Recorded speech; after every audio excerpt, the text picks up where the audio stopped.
Olá, pessoal! Está começando o primeiro dia de aulas do curso online gratuito de atualizações em neurologia, um evento promovido pelo SECAD com o apoio da Academia Brasileira de Neurologia, a ABN. O SECAD é o Sistema de Educação Continuada à Distância da ArtMed, a maior e mais completa plataforma de atualização profissional da área da saúde no Brasil. Hoje contamos com mais de 40 atualizações profissionais em diversas especialidades. E esta semana, o SECAD está lançando o Programa de Atualização em Neurologia, o ProNeuro, desenvolvido em parceria com a ABN. Assinando o ProNeuro, você tem acesso a uma plataforma integrada dos melhores conteúdos multimídias em neurologia, em que os assuntos e os autores são selecionados criteriosamente pela ABN, que também chancela o certificado emitido ao final da atualização. Além de casos clínicos reais, questões comentadas e um grande acervo com mais de 10 mil artigos na área da saúde já publicados pelo SECAD, você ainda tem à sua disposição duas novidades: videoaulas e imagens em 3D como material extra para complementar os seus estudos. Tudo isso também está disponível na palma da sua mão com o aplicativo SECAD, que foi totalmente remodelado para você ter acesso aos conteúdos com ainda mais facilidade. Para conhecer como funciona o modelo de atualização do SECAD e saber mais informações sobre o ProNeuro, abaixo deste vídeo, na página personalizada do curso, é só clicar no nome do programa que você será direcionado para o site do SECAD. Aproveite então a promoção de lançamento com 20% de desconto. Para ter esse desconto, é só inserir o cupom promocional NEURO20 na hora da compra. Mas aproveite a oportunidade hoje, porque essa oferta é por tempo limitado. Ainda antes de começarmos com a nossa primeira aula, tenho alguns avisos importantes. Primeiro, para receber o seu certificado de participação neste curso online de atualizações em neurologia, você deve assistir a esta videoaula de hoje até o final e também a videoaula de amanhã. O certificado será emitido com o nome que foi inserido na página de confirmação de presença enviada para o seu e-mail. Então é importante você marcar presença com o seu nome completo. Outro aviso: as videoaulas deste curso vão ficar no ar somente até a próxima terça-feira, às 23h59, horário de Brasília. Neste horário, nós vamos retirar as duas videoaulas do ar. Então, você tem aí alguns dias para assistir a elas e registrar a sua presença. É importante você saber que o certificado será enviado por e-mail em até 7 dias úteis após o curso sair do ar. Bom, avisos dados, tudo pronto para começar o nosso primeiro dia de aulas. É importante você saber que o conteúdo a seguir foi elaborado por um dos organizadores do Programa de Atualização em Neurologia do SECAD, o Dr. Fernando Morgadinho. Agora sim, uma boa aula para você!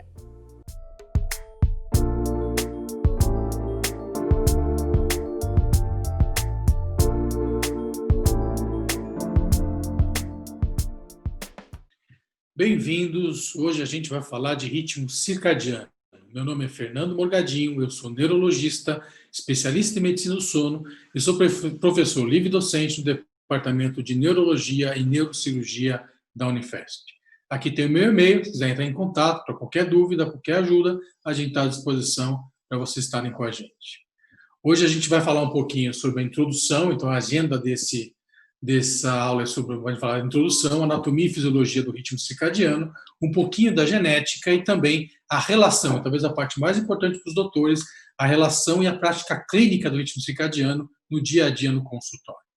Então vamos lá. Existem alguns ritmos, doutores, que são biológicos. O que a gente conhece mais é o ritmo circadiano, tá certo? É aquele que vai durar de 20 a 24 horas, de 20 a 28 horas.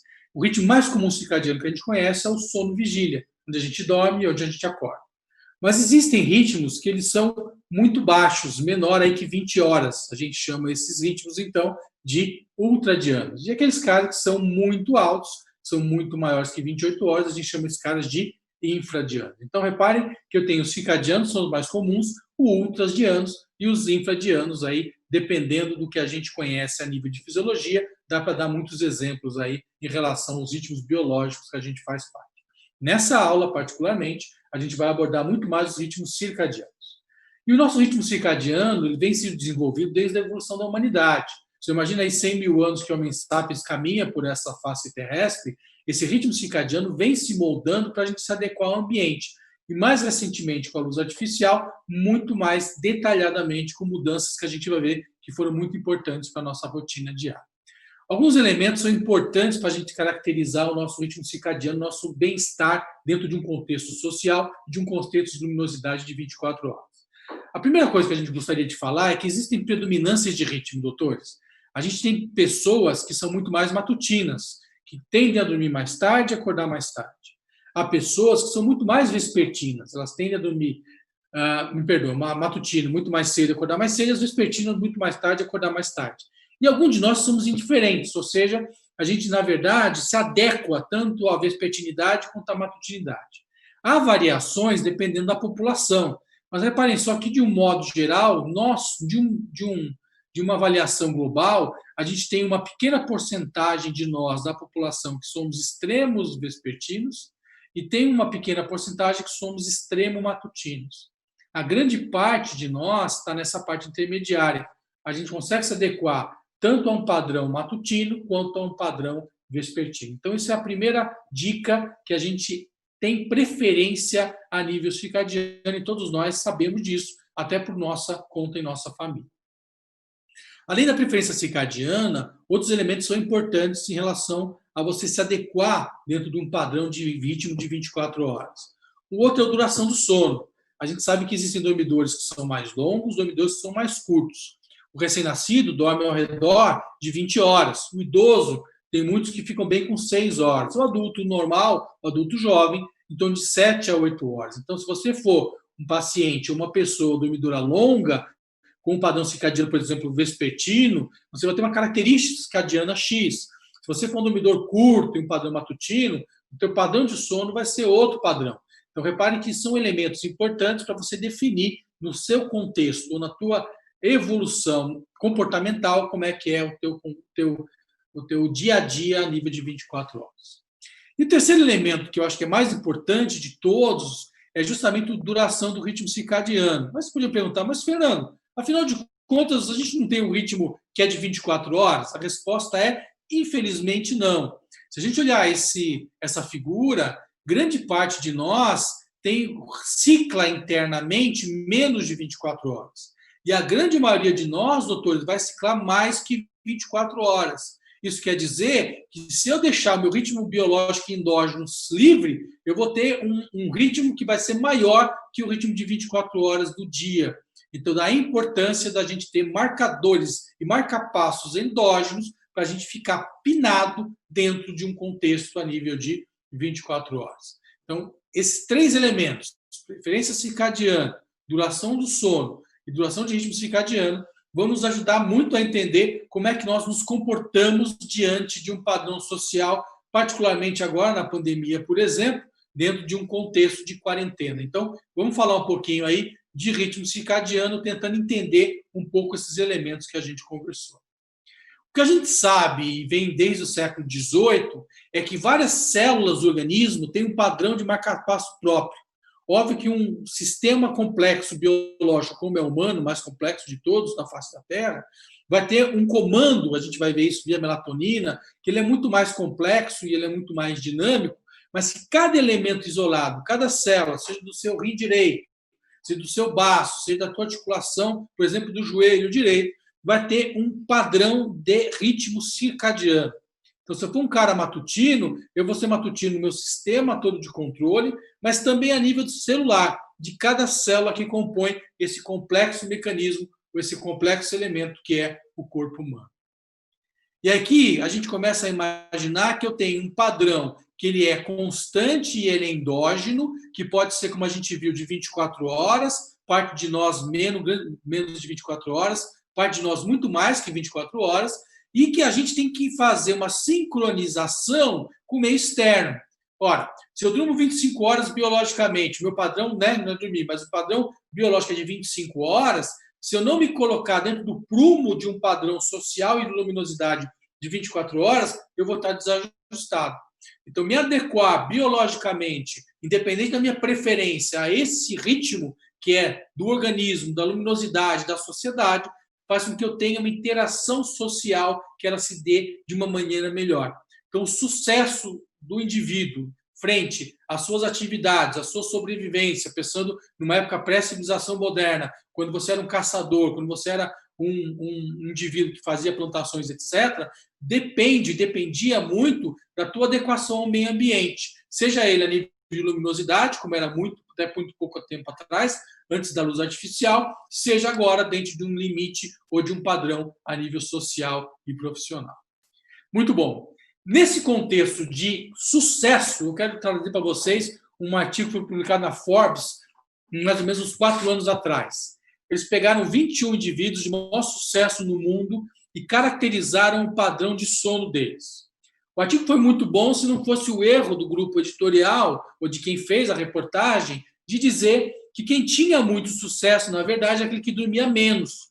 Então, se a gente for somar aqui quem dormia de menos de 5 horas, menos que 6 horas, eu estou somando aqui 46% das pessoas que têm muito sucesso mundial, vamos ver já, eles tinham um sono curto. E o final do artigo foi justamente isso. Quem dorme menos tem mais sucesso. A gente que mexe com sono foi detalhar um pouquinho mais esse artigo para a gente ver do que se tratava. Repara que eu tenho o Bill Gates, eu tenho o Tim Cook, eu tenho aqui vários indivíduos, o Churchill, o Benjamin Franklin, o Barack Obama, enfim, o Thomas Edison, tenho vários elementos de alta performance social. Mas vamos detalhar um pouquinho o sono dessas pessoas. Quando eu detalho especificamente o tempo de dormir e o tempo de acordar, lembra que no final do artigo eles justificaram somente o padrão de sono curto.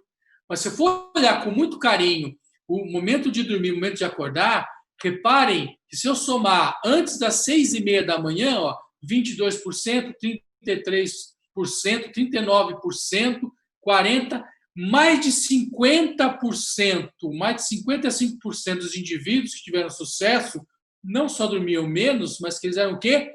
Matutinos. Eles tendem a dormir e acordar muito cedo. E aí vem o ditado, né? Deus ajuda, o doutor falou bem, a doutora falou bem, quem cedo madruga. A nossa sociedade moderna, ela está tendenciosa e tem um maior valor nas atividades mais pela manhã, como são para os destros em relação aos sinistros também. Então, reparem que são vantagens sociais de características, e nesse caso circadianos, que deram a essas pessoas, por um padrão biológico, genético, num contexto ambiental, essa vantagem com o sucesso. Então, reparem só que o ritmo circadiano não é só teoria, não é só melatonina, é também a prática e o sucesso, por exemplo, de indivíduos dentro das suas respectivas carreiras. Vamos falar um pouquinho, doutores, da anatomia e fisiologia do ritmo circadiano, né? Como é que funciona isso? E talvez o grande ator, o principal ator desse quadro ou desse filme todo seja o núcleo supraquiasmático. O núcleo supraquiasmático, como o próprio nome diz, fica na região supraquiasmática e ele é um maestro. Esse cara rege o nosso ciclo sono-vigília. Por lá passam as vias da melatonina e por lá sai um monte de comando para vários neurotransmissores e vários receptores. Daí a gente vai entender a complexidade que é estar acordado a nível bioquímico cerebral e a complexidade que é para fazer dormir. Então é muita ingenuidade nossa achar que um remédio que age num receptor vai simular o sono perfeitamente. Reparem que a gente vai ver, existem muitos neurotransmissores que são envolvidos, muitos receptores em regiões diversas do nervoso central. Então isso é muito importante você entender. E o núcleo supraquiasmático ele tem essa capacidade de reger o sono, reger a vigília. Quando eu olho as interações desse núcleo supraquiasmático, eu vejo a importância desse cara. Ele está relacionado com a via óptica, a gente vai ver em relação à pineal na produção da melatonina. Ele está relacionado também com os gânglios da base. Ele está relacionado com o tronco cerebral, ou seja, ele faz uma interface muito ampla com todas as vias do sistema nervoso central, captando informações e demandando ações em relação ao controle circadiano. Então, reparem que é uma localização estratégica e que também é uma função que é primordial no ritmo, no ciclo circadiano. Então, isso é importante a gente imaginar que cada um de nós tem o seu núcleo supraquiasmático. E o seu núcleo supraquiasmático, grupos celulares que têm a genética que é individual de cada um. E a genética, doutores, nesse caso particular, ela é fundamental para você entender as nossas características circadianas. as nossas características de sono. Então, dependendo do teu padrão genético, e a gente vai explicar isso com detalhes mais para frente, a gente vai entender por que eu tendo a dormir mais tarde, por que eu tendo a dormir mais cedo. Então, essa preferência circadiana de dormidor longo, dormidor curto, vem por conta de um padrão genético e expressão, obviamente, proteica, que é o paradigma hoje nosso biológico.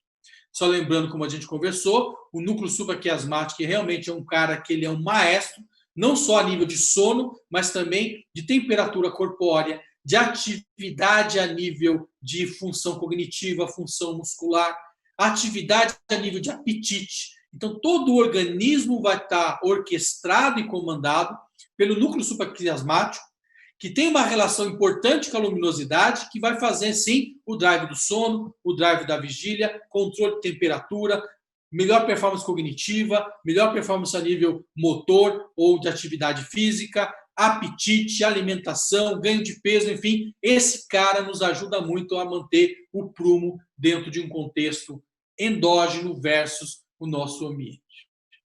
Aqui eu costumo dividir a parte do núcleo supraquiasmático em duas grandes funções neurofisiológicas. Uma mais de cerne, mais de núcleo, né? Que está relacionada mais com o hipotálamo, e aí tem muita influência a parte de apetite, e aí o hipotálamo na regulação de temperatura, de apetite, a gente vai ver a função importante aí do peptídeo intestinal vasoativo, da liberação da gastrina, ação da leptina. Então, essa é a parte do core, né, da parte central desse comando em relação ao controle autonômico desse paciente, do nosso organismo.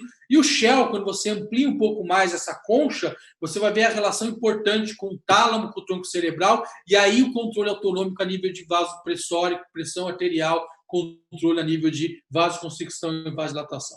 Então, repare a importância desse núcleo no comando do organismo no modo geral, no funcionamento.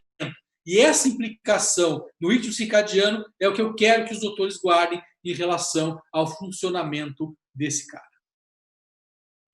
Muito bom. Então, reparem novamente aqui, chamando a atenção que esse cara, ele é o núcleo supraquiasmático, que é realmente um marca-passo do organismo. Tem uma relação genética que ele é fundamental, a gente vai ver com isso em detalhe, e coordena, de novo, metabolismo, atividade elétrica, sistema nervoso central, periférico, enfim, todo o organismo acaba tendo um comando relacionado ao ritmo circadiano por esse maestro que é o núcleo supraquiasmático. Quando eu falo da genética em relação ao ritmo circadiano, doutores, a gente tem um modelo muito bacana de estudo que é de drosófila. Por que a drosófila? Porque ela é barata, você compra tubos de ensaio e coloca, elas multiplicam muito rapidamente. A minha vida desses insetos é muito curta, você consegue estudar isso muito bem manipulando. A grande parte do que a gente está estudando e vendo a parte genética aqui é por estudo de drosófila em relação a essa parte genética. Então, tem alguns genes que são importantes. O PER, grupo PER, PER1, PER2, PER3.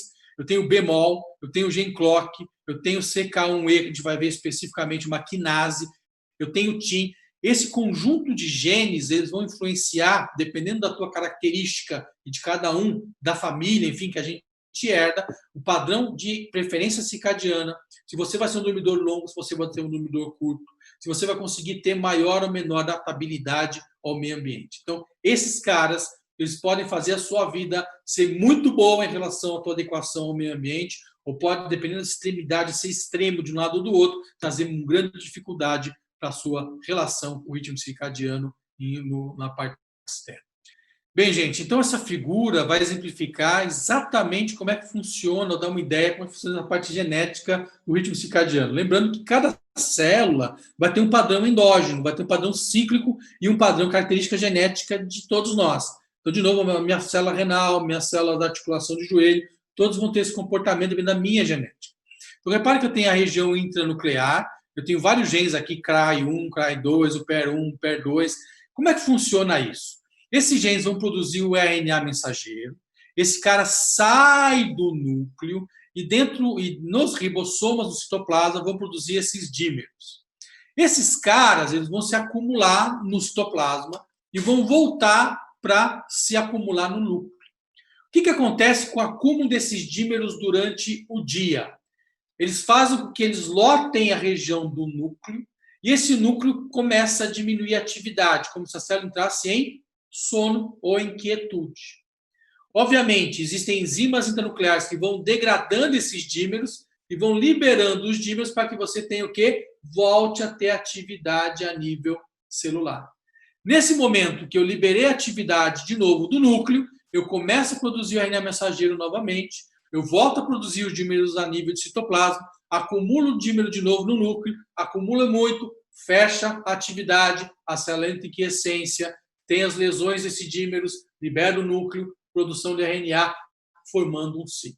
Então, deu para entender que esse padrão de feedback negativo dos dímeros que sai do citoplasma e que vem para o núcleo, dependendo de qual velocidade que eu tenha de produção, do meu predisposição genética, eu vou ter um ciclo mais longo de vigília, menos longo de vigília, em momentos diferentes do dia e diferentes da noite. Então, reparem que aí dá para entender se eu sou um cara dormidor curto, se eu sou um dormidor longo, se eu tenho um padrão circadiano matutino, se eu tenho um padrão circadiano vespertino. Então, esse grupo, essa interação e esse feedback a nível nuclear, citoplasmático, ele vai dar para a gente um padrão circadiano de cada célula e, no final das contas, do nosso organismo.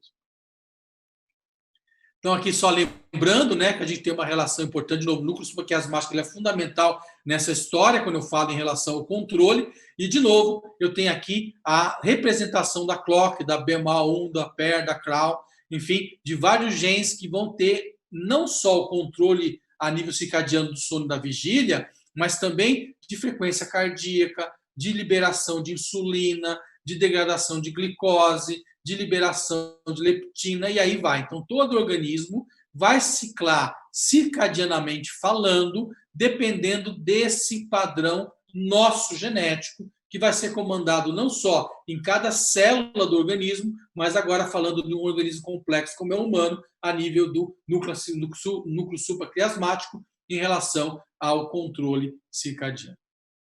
Isso aqui é muito importante, né? Lembrar que quais são os elementos que vão ciclar o nosso organismo. Quando é que eu vou dormir, quando é que eu vou acordar? O grande ciclador, gente, tem uma palavra em alemão, que é o Zeitberger. Zeitberger é uma palavra em alemão que caracteriza o cara que vai ciclar o nosso ritmo circadiano. Até 100, 150 anos atrás, a gente não tinha nada além da luz que colocava a gente para dormir e acordar, tá certo? De 100 e poucos anos para cá, com a luz artificial, perdeu-se essa importância tão grande, embora ainda tenha na prática clínica, a gente vai ver isso para tratamento de alterações de ritmo, mas na nossa rotina não é tão importante, porque a gente está exposto muito à luz artificial. Então, o Zeitberger hoje, humano, não é tanto a luz como era no passado, é mais nosso o quê? Comportamento social, nas atividades profissionais, enfim, tudo que nos cerca dentro de uma sociedade moderna. Então, lembrar que as vias e os fatores que estão hoje implicando e direcionando e pinando a gente no ritmo circadiano ou são as nossas atividades profissionais de estudante e pessoais. Então, aqui é muito importante a gente imaginar, existe ainda, e é muito importante na biologia a nível circadiano, o trato retino-hipotalâmico, que é justamente esse cara que traz a conexão da atividade da luz na retina, passa pelo trato óptico, nervos ópticos, etc., a nível do núcleo supraquiasmático, que vai a nível de pineal na produção da melatonina. Então, esse trato ele é muito importante no manejo e no controle do nosso ritmo sono-vigília, vigília-sono. Então, lembrando que a gente tem, de novo, o trato retino-hipotalâmico, com essa importância a nível de trazer informação. E aqui eu tenho dois momentos que são importantes para os doutores não esquecerem. A melatonina é produzida onde? Na glândula pineal. Quando é que ela é produzida? Quando eu tenho exposição da luminosidade na luz na retina. Então, eu tenho que me expor à luz de manhã, preferencialmente, para que eu tenha a produção da melatonina. E quando é que eu libero a melatonina? Eu libero a melatonina quando eu tenho a exposição à escuridão à noite. Então, são dois elementos importantes para ciclar bem a melatonina. Primeiro, a nível de exposição durante o dia, eu produzo. E segundo, a escuridão durante a noite, eu libero. Na pandemia, eu não estou fora de casa, não tenho exposição. E, além de tudo, eu estou exposto à luz artificial que inibe a liberação. Então, é um serviço para o nosso sistema de melatonina e circadiano você ficar numa quarentena onde você não tem luz natural e onde você está exposto à luz artificial à noite. Muito bom. E aqui só lembrando a complexidade da relação núcleo supraquiasmático, né? Lembrar, olha a gama de neurotransmissores que a gente está diante, GABAérgicos, a nível também serotoninérgicos, e aí vai. Todos os neurotransmissores com uma relação importante de controle de sono-vigília, quando eu falo a relação do ritmo circadiano. Muito bom. Então, aqui lembrando que o ritmo circadiano não é só sono-vigília, a gente tem que pensar em outros fatores, né? E é importante entender que vários receptores estão envolvidos, receptor de GABA, receptor de NMDA, enfim, tanto o glutamato quanto a parte do GABA estão muito relacionados nesse controle do trato retino-hipotalâmico. Então, aqui eu queria chamar a atenção para dois grandes elementos que são importantes dentro desse sistema. Um deles é o grupo serotoninérgico, que está relacionado com a parte mediana da RAF, então tem uma interação importante nesse comando a nível do núcleo supraplasmático também. Lembrar na parte clínica as insônias ou a parte de depressão relacionando com alteração de ritmo circadiano, então uma alteração de monaminas cerebrais, seja dopamina, noradrenalina, seja serotonina, particularmente nesse caso a nível mediano da RAF, então lembrar a importância com esse padrão. E aqui em cima o trato genículo hipotalâmico, lembrar que a nível do complexo geniculado lateral, muito relacionado com a visão, eu tenho ação a nível de GABA, também sendo importante a nível de inibir e induzir o sono.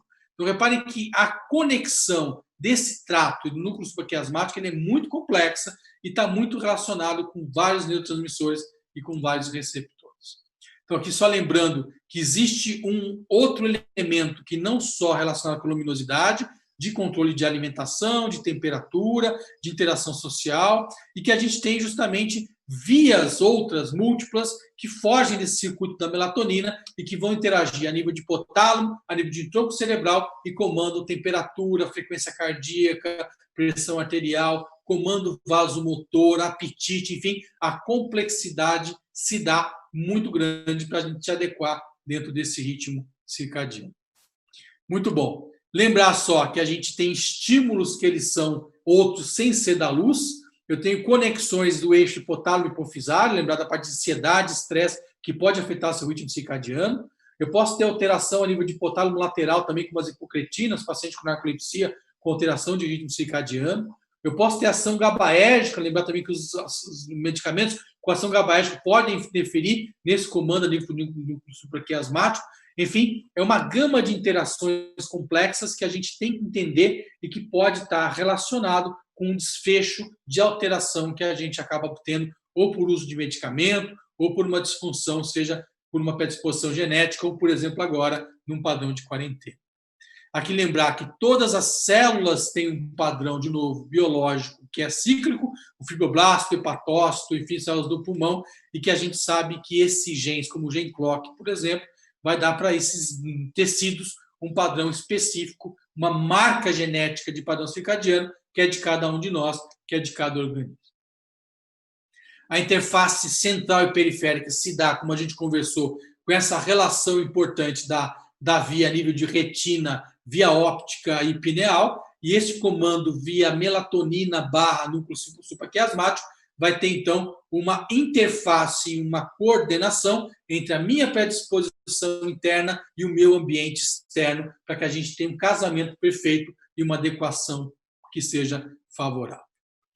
Muito bom. Lembrar, como a gente conversou, da relação dos corticoides, né? Liberação sempre da manhã dos corticoides. Isso explica, por exemplo, como a gente está pior de uma gripe ou de uma doença, sempre no final do dia, no início da noite, porque seu nível endógeno de corticoide ele cai demais, você está menos protegido endogenicamente de corticoide.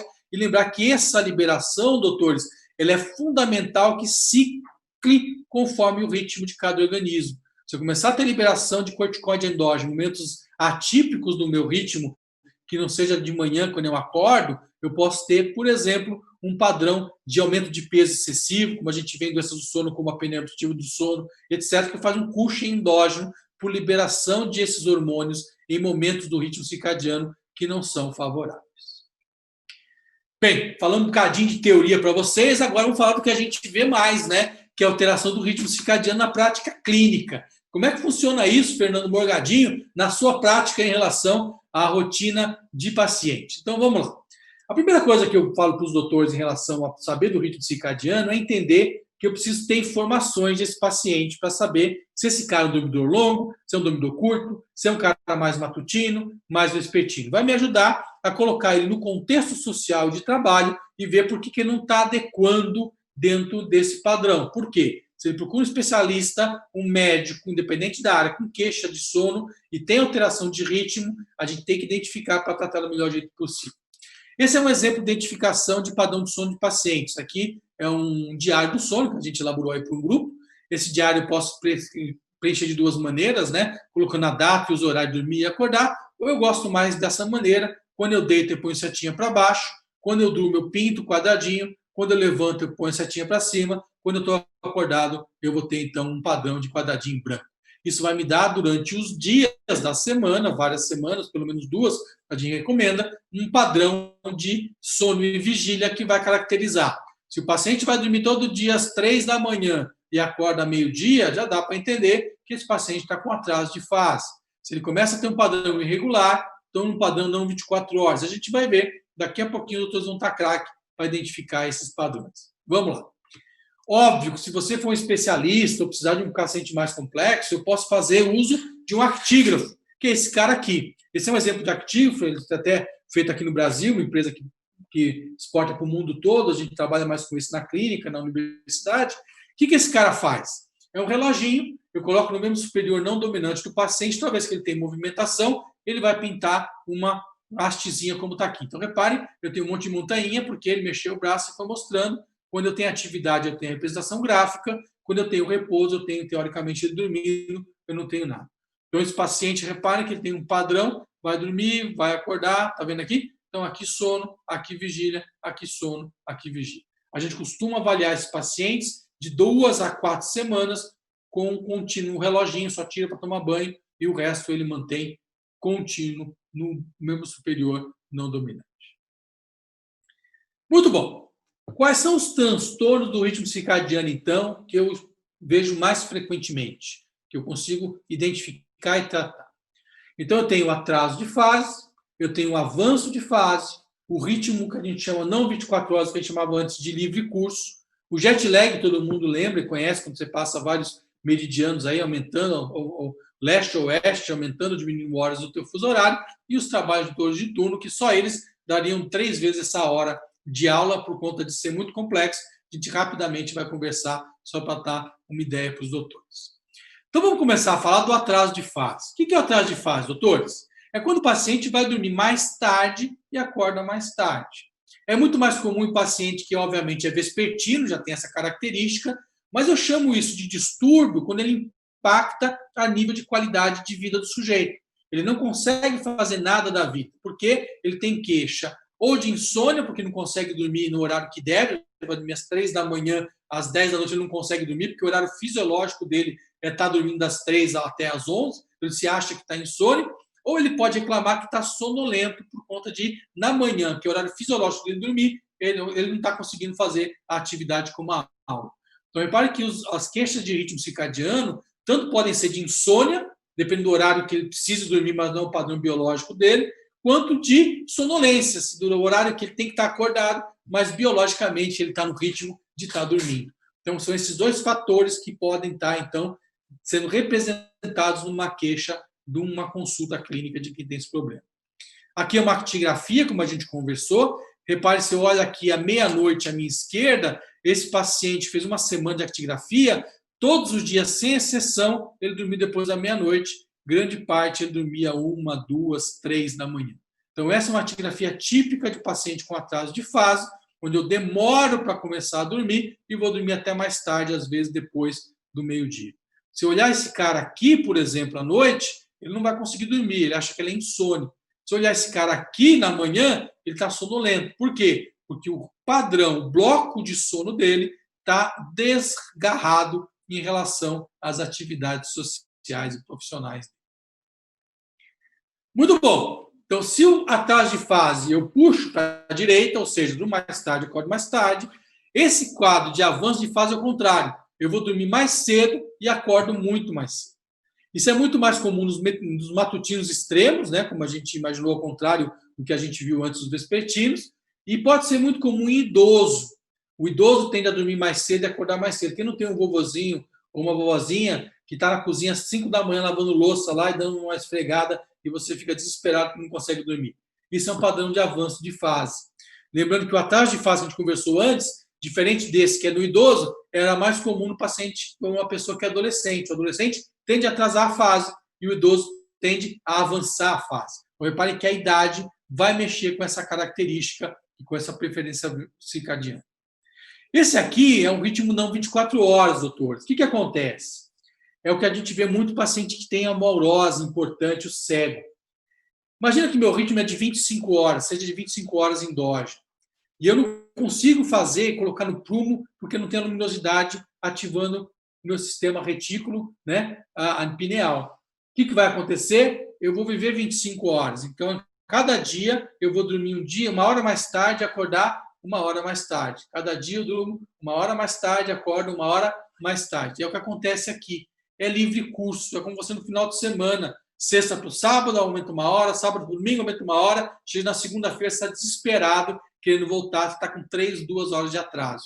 Só que nesse caso, essas pessoas eles perdem esse parâmetro. Então, eles vão ciclando, vão rodando. Tem época do mês que está igual a gente e tem época do mês que está completamente invertido, que vai sempre aumentando 1 hora de dormir a acordar. É um tipo de ritmo muito difícil de tratamento, a gente vai ver o tratamento dos ritmos daqui a pouquinho, e que realmente responde muito bem à melatonina, aos agonistas melatoninérgicos, quando a gente fala principalmente pacientes com cegueira ou cegos. O jet lag, né, que é justamente essa alteração de ritmo quando eu tenho mudança do padrão a nível de schedule ou de horário, porque eu viajei vários meridianos. Faz diferença, doutor, se eu viajo para o leste ou para o oeste, vai ser muito importante. Eu adequo de uma maneira para o leste, adequo de outra maneira para o oeste.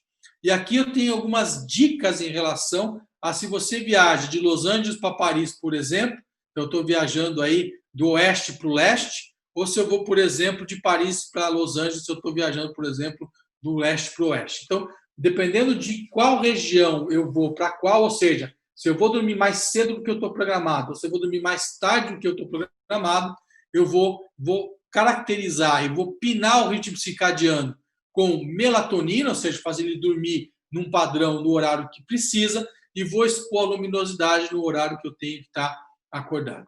Eu não vou ficar aqui nessa aula por conta do tempo, inclusive caracterizando cada um deles. Quem quiser interesse tem aí uma dica. Vale a pena a gente avaliar o que a gente chama a atenção, né, que toda vez que você passar de 2 fusos horários, pelo menos, você já tem que tomar cuidado em adequar o ritmo circadiano para viajar. Uma dica importante que eu faço sempre, quando eu vou para entrar no avião, para um lugar onde você tem um ritmo circadiano, um horário diferente do seu, já põe o teu relógio no horário da chegada e tenta viver, a partir do avião, os horários que você já está ou vai viver lá. Então, se eu tenho um horário, por exemplo, minha saída daqui é às 10 da noite, e lá já são 2 da manhã, se eu estou indo, por exemplo, para a Europa, né? Se eu estou indo, por exemplo, para o leste, eu já tento dormir, né? Já estou organizado e já vou organizado para você já viver esse momento de luminosidade, escuridão, etc. Trabalhador de turno talvez seja uma das grandes mazelas da humanidade que a gente tenha. Estamos falando de 15 a 20% da população mundial trabalha em turno, com todo o impacto negativo que isso traz. Quem trabalha em turno, gente, tende a viver 10 anos menos que a população geral, morre muito mais precocemente, tem muito mais morbidade. Então, reparem que não é fácil trabalhar em turno. A gente tem os turnos que são fixos, isso é pior ainda. Então, vale de novo uma aula só sobre isso no futuro. Quem sabe a gente conversa, tem oportunidade para conversar em relação a trabalhador de turno. Como é que eu trato, então, doutores, as alterações de ritmo circadiano? A primeira coisa que eu tenho que lembrar é que a higiene do sono é fundamental. Eu tenho que ter hábitos saudáveis de dormir e acordar para que eu tenha uma boa capacidade de regular o meu ciclo de sono-vigília. Então, evitar cochilo durante o dia, evitar a ingestão de estimulantes como cafeína depois das 5, 6 da tarde, evitar tabaco depois das 5, 6 da tarde para quem fuma, lembrar quem fuma muito e para de uma vez pode dar abstinência. Então, esse cuidado tabagista tem que ser feito customizadamente, né? Cada um o seu cuidado. Relaxamento na hora de dormir, temos que evitar usar estimulante ou sedativo sem orientação, enfim, todos os cuidados que a gente tem uma lista importante aqui. Se vocês tiverem interesse em aprofundar, vale a pena vocês modularem e entregar para o paciente de vocês, faz parte do tratamento de ritmo circadiano ter uma boa higiene do sono. E aqui, uma dica e um resumo que basicamente é assim. Eu posso tratar as alterações de ritmo, doutores, em dois momentos. Eu tenho um bloco que está fora do eixo, tá certo? Eu vou ter que pinar um bloco na entrada do sono e outro bloco na saída do sono. Como que eu pino a entrada do sono? Melatonina ou agonista melatoninérgico. Então, eu uso esses caras, induzem um sono, põe esse cara no prumo na entrada. E como é que eu faço esse cara acordar no horário que eu quero? Despertador, luminosidade e atividade física totalmente outdoor fora de casa. Então, repare que se eu fizer só um dos elementos, a chance de eu adequar meu ritmo é menor.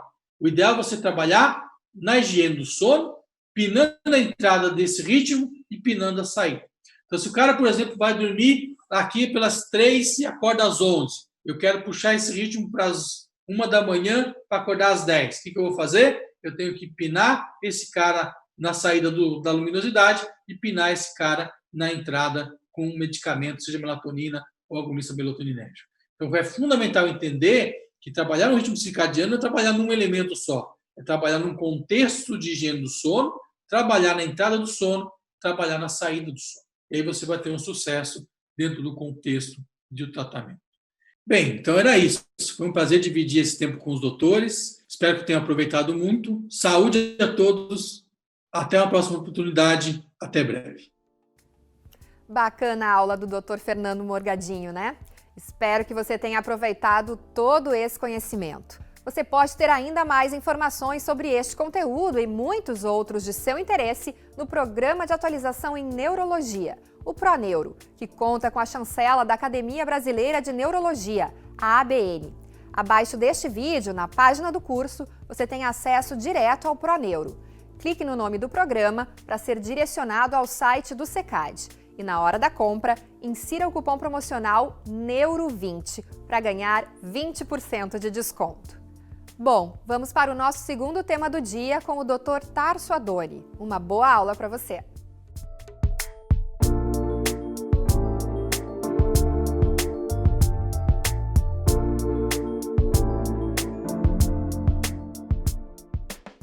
Olá a todos, sejam bem-vindos.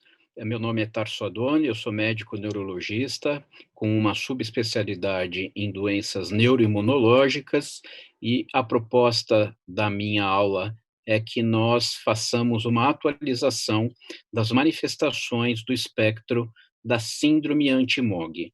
Eu coordeno o Centro de Esclerose Múltipla e Neuromielite Óptica do Hospital Sírio-Libanês, sou membro titular da Academia Brasileira de Neurologia. Nós temos aqui meus conflitos de interesse. Bom, antes da gente falar de síndrome anti-MOG, né, a gente deve entender que por muito tempo nós tivemos a esclerose múltipla como o protótipo das doenças desmielinizantes e até mesmo outras doenças que hoje nós sabemos se tratar não de esclerose múltipla, mas de doenças com uma característica fenotípica própria, com um marcador biológico próprio, se confundia com esclerose múltipla.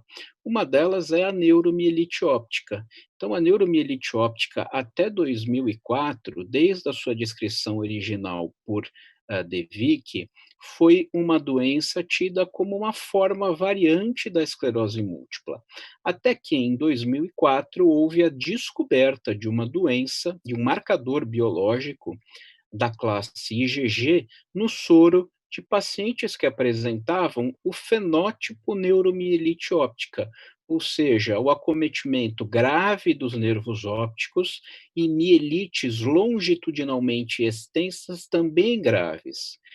No ano seguinte, em 2005, se descobriu que aquele anticorpo da classe IgG tinha por antígeno a aquaporina 4 no sistema nervoso central.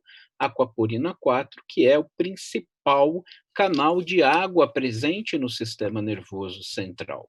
E uma vez que o anticorpo se liga a esse canal perde a sua funcionalidade e, a partir daí, existe o surgimento de todos os achados patológicos, que vão desde edema até lesão astrocitária grave. Assim, a gente, de uma vez por todas, diferenciou a neuromielite óptica da esclerose múltipla e, em 2013, foi cunhado o termo espectro de neuromielite óptica, uma doença que tinha, então, características que permitiam, tanto do ponto de vista clínico, quanto do ponto de vista de imagem e do ponto de vista laboratorial, a sua distinção da esclerose múltipla. Então, aqui, só para a gente ver, esse é o trabalho original que descreveu em 2005 que o antígeno contra o qual o anticorpo se ligava era, então, o canal de água do subtipo 4, aquaporina 4, e assim a neuromielite óptica passou a ser um exemplo definitivo de um novo tipo de canalopatia autoimune do sistema nervoso central. É interessante a gente lembrar que a aquaporina 4 é um canal de água o mais abundante no sistema nervoso central, é expressa no pé dos astrócitos e tem uma função basicamente de permitir o fluxo rápido de água. Esse fluxo rápido de água, obviamente, faz com que a gente tenha uma concentração polarizada da aquaporina 4 no pé dos astrócitos, naquelas regiões do sistema nervoso central em que existe uma interface com líquido. Isso é importante por quê? Porque quando a gente olha o acometimento da neuromielite óptica eh, dos pacientes com síndrome anti-aquaporina 4, a gente tem uma distribuição específica do ponto de vista da imagem das áreas de maior predileção que tem associação com a maior expressão de aquaporina 4.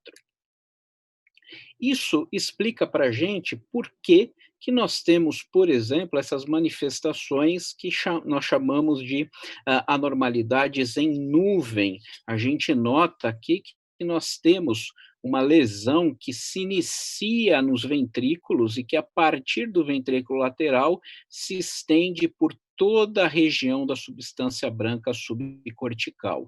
Essas lesões grandes, tumefeitas, receberam o nome de lesão em nuvem. Então, essa passou a ser uma manifestação da neuromielite óptica anti-aquaporina 4, que antes da descoberta do anticorpo faria com que esses pacientes, muito provavelmente, recebessem o diagnóstico clínico de esclerose múltipla.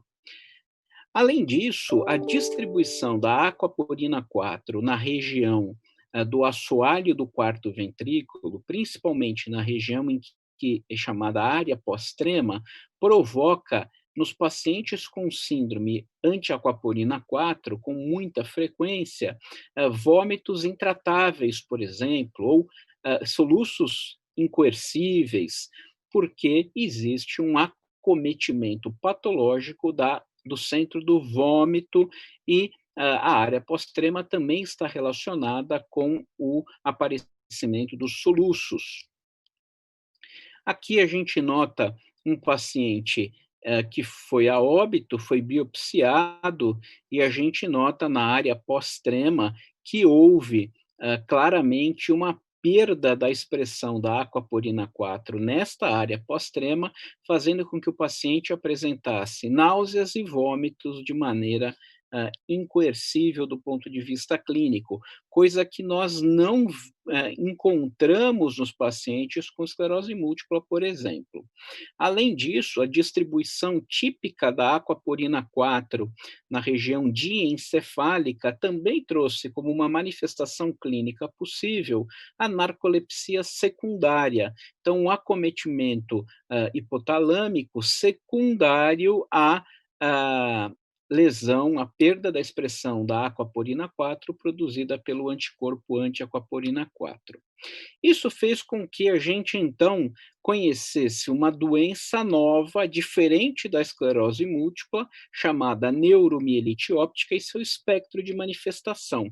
Esse espectro, então, ia desde a manifestação clássica descrita por De Vick de neurite óptica, seja ela bilateral concomitantemente, ou uma neurite óptica recorrente grave, ou a mielite, longitudinalmente extensa, e, além disso, nós começamos a ver aquelas lesões em nuvem, aquelas doenças, aqueles acometimentos acometimentos hemisféricos profundos, a narcolepsia secundária como uma manifestação possível e os sintomas de tronco, notadamente, de maneira mais característica, o acometimento da região da área pós-trema, caracterizada clinicamente por vômitos incoercíveis e soluços de difícil controle. No entanto, quando a gente olha esses pacientes que clinicamente se apresentam com o espectro de neuromielite óptica, nós notamos que uma porcentagem desses pacientes, apesar de nós utilizarmos o melhor método de investigação laboratorial, o método mais sensível, o método mais específico, que é o método baseado em células, CBA, CBA, esses pacientes, uma porcentagem deles continua persistentemente negativa para o anticorpo anti-aquaporina 4. E até um quarto, talvez um pouquinho mais de um quarto desses pacientes tem um outro anticorpo, que é um anticorpo que foi, então, reconhecido laboratorialmente, que é o anticorpo anti-MOG. O que é MOG? MOG é a mielina, a glicoproteína da mielina do oligodendrócito. Resumidamente, é uma das unidades glicoproteicas que fazem parte da estrutura da mielina produzida pelo oligodendrócito no sistema nervoso central. Então, quando a gente está diante de um paciente com uma doença desmelinizante, cujo quadro clínico parece neuromielite óptica, e, no entanto, o anticorpo anti-aquaporina 4 vem persistentemente negativo, nós temos numa situação de até um quarto desses pacientes, a presença de um outro anticorpo, que é o anticorpo anti-MOG, e que caracteriza, assim, uma nova doença, a síndrome anti-MOG. Essa síndrome anti-MOG, é importante a gente lembrar que ela se diferencia da síndrome anti-aquaporina 4, porque o alvo antigênico é outro, completamente diferente. A síndrome anti-MOG tem por alvo autoimune o oligodendrócito, a glicoproteína da mielina do oligodendrócito, enquanto que na síndrome anti-aquaporina 4, nós temos como alvo antigênico o canal de água, aquaporina 4, que está expresso de maneira concentrada, polarizada no pé do astrócito. Então, nós estamos falando de uma doença, síndrome anti-MOG, que afeta o oligodendrócito, e uma outra doença, que é uma doença anti-aquaporina 4, que vai afetar o astrócito. Quando a gente olha os pacientes com síndrome anti-MOG, quais são as características que nos fazem levantar a suspeita que eu estou diante de um fenótipo anti-MOG e não de um fenótipo anti-aquaporina 4? Primeiro, anti-MOG é mais comum em mulheres, assim como anti-aquaporina 4 também. No entanto, a desproporção ela é menor, de tal maneira que a gente tem, para cada 2 mulheres, um homem com síndrome anti-MOG, enquanto que existe uma desproporção muito grande na síndrome anti-aquaporina 4, nós temos 9 mulheres para cada homem acometido. Nós sabemos que o fenótipo anti-MOG é mais comum em indivíduos caucasianos em torno dos 30 anos, o que é diferente dos pacientes com síndrome de aquaporina 4, em que nós temos mais afrodescendentes e mais orientais acometidos, e a doença tende a começar, em média, mais próximo dos 40 anos de idade. O fenótipo anti-MOG, a neurite óptica, principalmente como primeira manifestação, a neurite óptica recorrente, antes que haja qualquer outra manifestação, ela é muito mais comum no fenótipo anti-MOG do que no fenótipo anti-aquaporina 4. Neurite óptica bilateral simultaneamente acontece em torno de 30% dos casos anti-MOG positivos. Então, a gente deve ter como um fenótipo que nos chama a atenção obrigatoriamente no diagnóstico diferencial a neurite óptica bilateral concomitante, simultânea. É uma doença recorrente em até 80% dos casos, o que é muito parecido nesse sentido com a síndrome de aquaporina 4 positiva. Então, é uma doença recorrente, e aí a importância do médico em reconhecer essa doença, em diagnosticá-la corretamente e tratá-la com o objetivo de minimizar a chance de recorrência. É uma doença que acomete as porções mais baixas da medula espinhal, acometendo inclusive o cone. E é uma doença que, diferentemente da síndrome antiaquaporina 4 positivo, costuma evoluir com uma recuperação funcional melhor após o surto, após o ataque.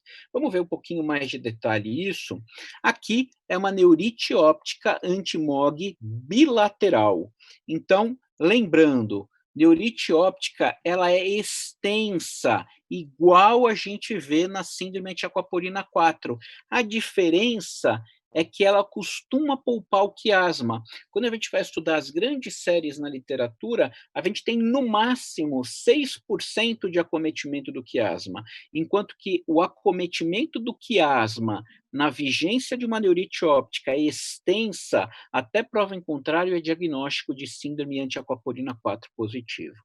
Então, neurite óptica extensa, bilateral em torno de 30% dos casos, e aqui um dado importante, o edema de papila, ele é comum, ele acontece em 2/3 dos casos, coisa que não costuma acontecer na neurite óptica da síndrome antiaquaporina 4 positiva, ou até mesmo na neurite óptica da esclerose múltipla, por exemplo. Então, neurite óptica extensa, bilateral simultaneamente, com edema de papila e que na imagem, na ressonância magnética, poupa o quiasma, a gente deve pensar na possibilidade de uma neurite óptica anti-MOG positivo. Aqui um outro achado importante, a gente olha aqui à minha direita, a gente tem uma neurite óptica retrobulbar e a gente consegue perceber que existe um realce perineural. Esse realce perineural, hoje, ele é dentre as doenças desmielinizantes, claro que existem causas infecciosas, existem causas inflamatórias outras, mas no contexto de uma doença desmielinizante, se você tiver dúvida entre neurite óptica por esclerose múltipla, neurite óptica do espectro antiaquaporina 4 positiva ou de neurite óptica anti-MOG, se houver realce perineural, até prova em contrário, isso é uma neurite óptica como manifestação da síndrome anti-MOG. Em relação à mielite anti-MOG também é longitudinalmente extensa, como regra, mas tem algumas características que podem diferenciá-la da mielite antiaquaporina 4 positiva.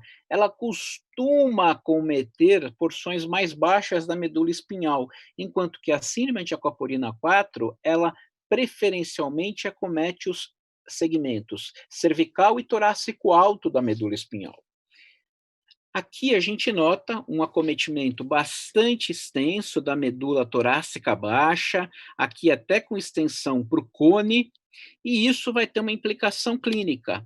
Qual é essa? É comum que os pacientes tenham na imagem um acometimento da medula lombar e do cone medular, o que vai se transmitir clinicamente, vai se traduzir clinicamente numa maior chance de que a primeira manifestação do acometimento da medula seja uma disfunção vesical. Então, a disfunção vesical precoce, no contexto de uma mielite longitudinalmente extensa, quando se falam em doenças desmelinizantes, deve fazer com que a gente pense na possibilidade de uma síndrome anti-MOG. Além disso, o acometimento do tronco encefálico isoladamente, por exemplo, como a gente vê aqui um acometimento extenso do tronco encefálico, a gente vê o bulbo, a região ventral do bulbo, a gente vê a região pontina acometida, a gente vê um realce aqui no corte sagital, na transição bulbo-pontina. Isso até poderia lembrar o que a gente entra no diagnóstico diferencial, que é a síndrome Clippers, mas isso pode acontecer em até 30% dos pacientes anti-MOG, encefalite de tronco. Essa encefalite de tronco, ela pode ser grave. A gente tem relato na literatura de um paciente que evoluiu para o óbito por insuficiência respiratória. Náusea e vômitos incoercíveis, disartria, disfagia, diplopia, oftalmoplegia internuclear, nistagmo, paralisia facial e disfunção trigeminal, vertigem, perda auditiva, ataxia de membros e marcha, como uma consequência da encefalite de tronco anti-MOG. Todos essas manifestações clínicas que eu descrevi aqui podem perfeitamente serem vistas nos pacientes com síndrome antiaquaporina 4. Por isso, lembrar que pacientes em que há suspeita clínica, por imagem, de síndrome antiaquaporina 4 e persistentemente os resultados vêm negativo, nós devemos pensar na possibilidade de uma síndrome anti-MOG. Uma outra manifestação é a encefalite cortical unilateral com crise epilética. Então, se a gente olhar aqui, esses são 4 casos publicados na Neurology, e a gente nota que existe um acometimento assimétrico do córtex cerebral. Esse acometimento, ele é acompanhado nos pacientes que foram submetidos a um PET cerebral de um hipermetabolismo neste córtex, né, nesse hemisfério acometido, e clinicamente esses pacientes têm uma crise epilética tônico-clônica generalizada, com ou sem distúrbio da consciência, com ou sem alteração comportamental, costuma ser um quadro monofásico e existe caracteristicamente, do ponto de vista da imagem, essa alteração flare unilateral. E são pacientes que respondem ao tratamento com metilprednisolona. É provável que os casos de status epiléticos, de novo, nos casos de Norse, por exemplo, tenham como um dos diagnósticos possíveis síndrome anti-MOG. Isso é importante porque a síndrome anti-MOG é uma doença ainda em construção do ponto de vista de todas as possibilidades de manifestação do seu espectro clínico. Então, tudo isso a gente deve ficar atento. Mais recentemente, existem 2 casos na literatura descritos de pacientes que receberam o diagnóstico de uma angeite isolada do sistema nervoso central, uma vasculite primária do sistema nervoso central, cuja evolução e investigação laboratorial acabaram por concluir que era uma síndrome anti-MOG, cujo diagnóstico inicial simulou uma vasculite primária do sistema nervoso central, com cefaleia, encefalopatia e sinais focais. Quando a gente olha do ponto de vista da recuperação pós-tratamento com corticoide, o que a gente nota? A gente nota que os pacientes que são antiaquaporina 4 positivo, eles evoluem, eles se recuperam de maneira muito pobre. Ou seja, se a gente olhar aqui no nadir, ou seja, no pior momento da doença e na recuperação, a escala de incapacidade, quanto maior, pior, a gente vê que é uma doença grave, o antiaquaporina 4, e que continua grave mesmo após o tratamento, enquanto que os pacientes anti-MOG, eles têm uma manifestação clínica grave, uma escala de incapacidade EDSS alta, mas uma vez tratados, eles tendem a ter uma excelente recuperação, eles diminuem muito a incapacidade. Isso, muito provavelmente, tem relação com o tipo de mecanismo fisiopatológicos. O mecanismo da síndrome de aquaporina 4 é uma doença do astrócito, enquanto que o espectro neuromielite óptica anti-MOG positivo é uma doença, como eu disse, do oligodendrócito, uma oligodendropatia, cuja manifestação patológica primordial é o edema, que é extremamente responsivo e bem responsivo à corticoterapia parenteral. Então, quando a gente fala de síndrome anti-MOG, nós estamos falando de neurite óptica bilateral, concomitante ou recorrente, encefalite, seja aquela encefalite unilateral cortical, seja encefalite de tronco. Estou falando de mielite longitudinalmente extensa, predominantemente tóraco-lombar, com acometimento inclusive do cone medular. Estou falando de pacientes que se apresentam clinicamente como se fosse uma neuromielite óptica ou espectro neuromielite óptica, porém anti-aquaporina 4 persistentemente negativos. E nas faixas etárias extremas, abaixo dos 10 e acima dos 60, a gente pensa como uma possibilidade de ADEM mediado pela presença de anticorpos anti-MOG. Então, resumidamente, eu tenho nessa tabela uma comparação entre as duas doenças, a doença com espectro neuromielite óptica anti-MOG positivo e anti-aquaporina 4 positivo, é mais ou menos um resumo de tudo que eu falei até agora. No entanto, é interessante a gente notar que, do ponto de vista da classificação patológica, nós temos um grupo de pacientes, que é a maioria, que serão pacientes anti-aquaporina 4 positivos. Nós estaremos diante de uma doença autoimune do astrócito. 25% dos pacientes persistentemente negativos para o anticorpo anti-aquaporina 4, nós detectaremos anticorpos anti-MOG, e estaremos diante de uma doença inflamatória desmielinizante. No entanto, existe um grupo de pacientes que permanecerão duplos soronegativos, ou seja, eu tenho uma neurite óptica grave, uma neurite óptica extensa, uma mielite longitudinalmente extensa, uma síndrome de área pós-trema, em que a minha suspeita é anti-aquaporina 4, a anti-aquaporina 4 vem negativa, eu faço de novo, continua negativa, testo o anticorpo anti-MOG, este anticorpo também vem negativo, testo mais uma vez, continua negativo. É o grupo chamado duplo soro negativo. Significa que estou diante de uma doença, de uma situação em que eu desconheço o mecanismo patológico. Falo isso por quê? Porque, como diz o professor Kazuo Fujihara, ele diz o seguinte: é indispensável a gente entender esse grupo duplo soronegativo para tentar descobrir se existe algum outro anticorpo, algum outro biomarcador que seja útil em diagnosticar este grupo duplo soronegativo.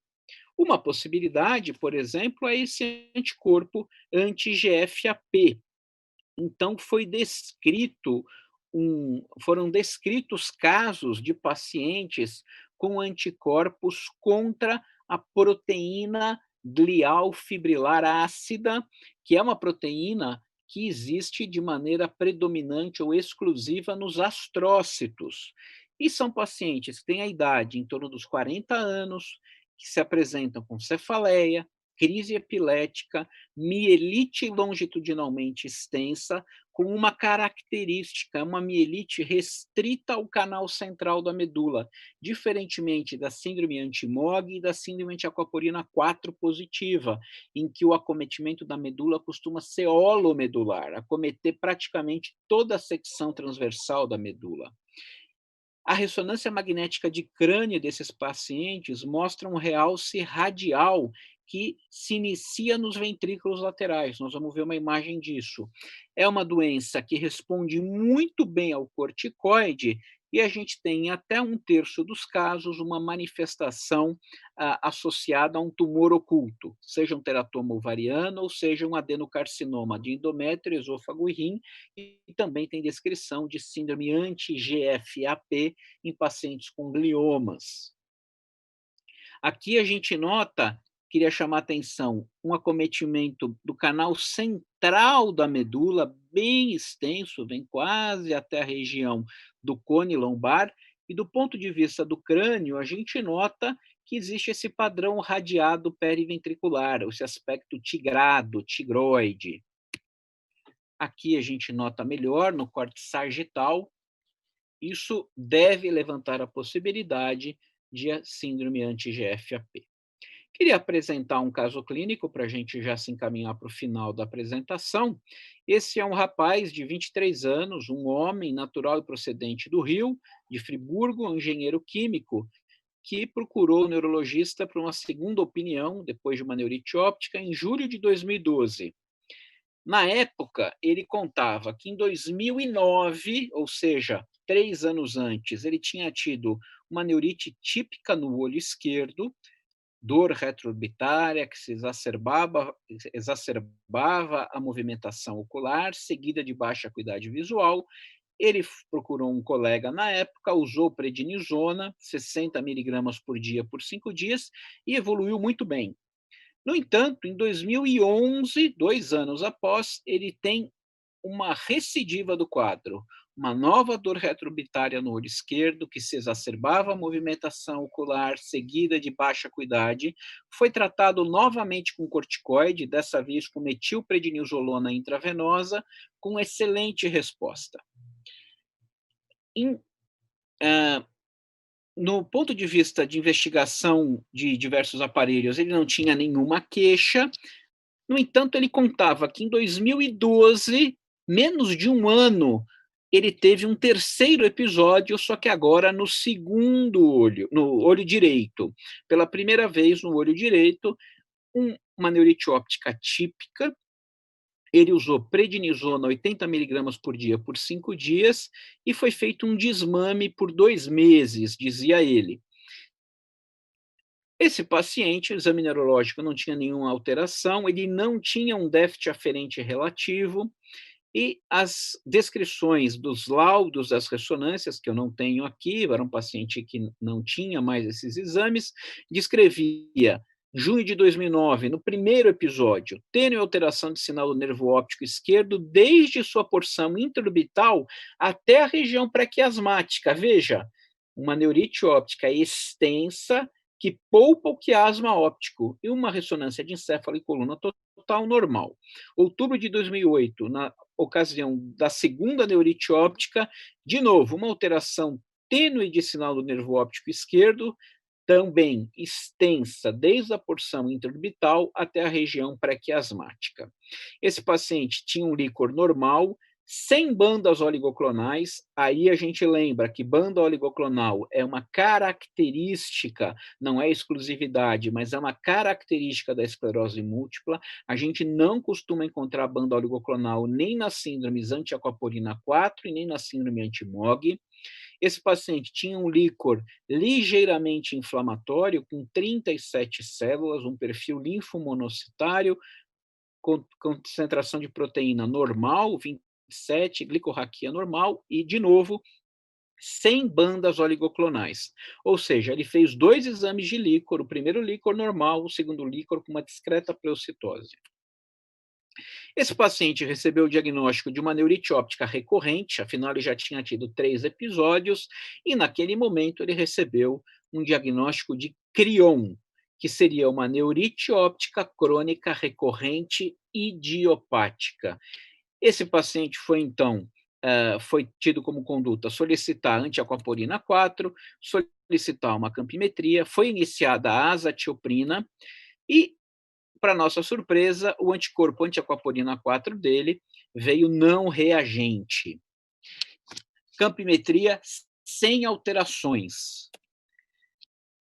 Em março de 2015, esse paciente apresenta um 4º episódio de neurite óptica em vigência de azatioprina, no olho esquerdo, recebeu corticoide e evoluiu com uma excelente resposta.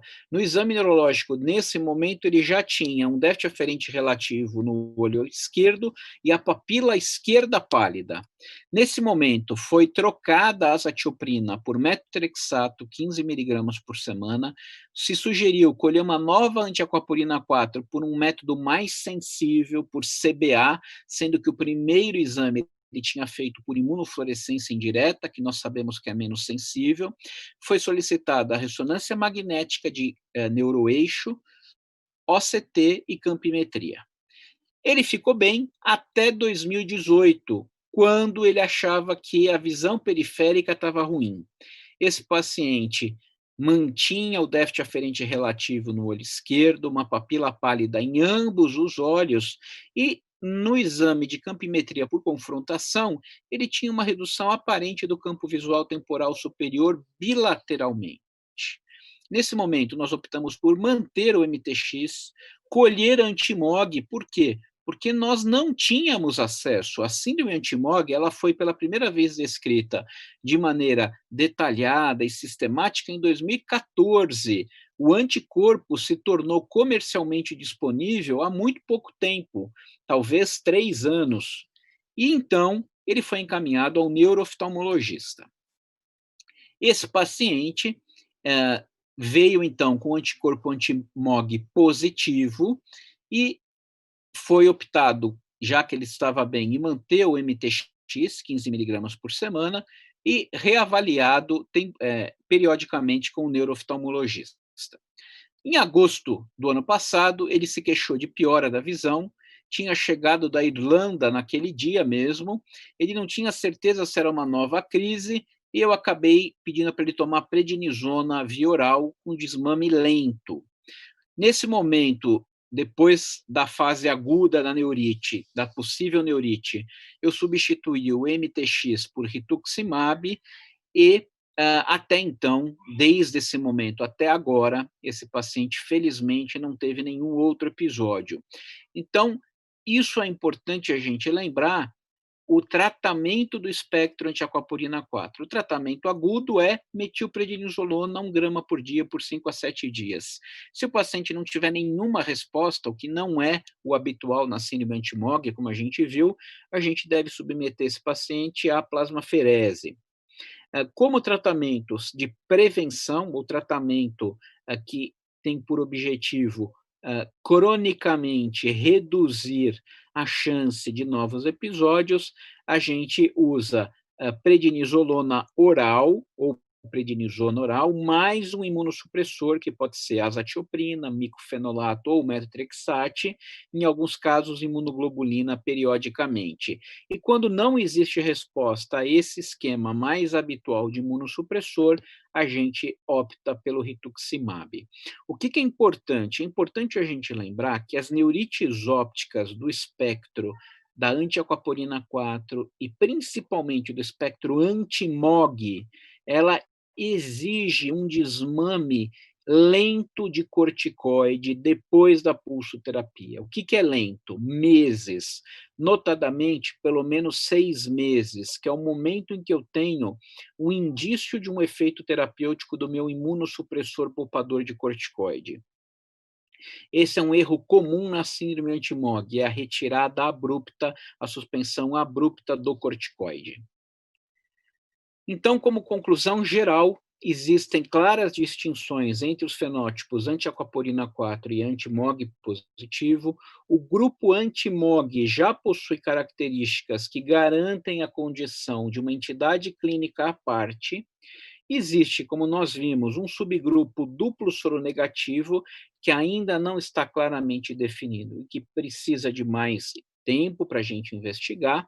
A meningoencefalomielite anti-GFAP pode responder por talvez uma minoria daqueles casos de espectroneuromielite óptica duplo soronegativos.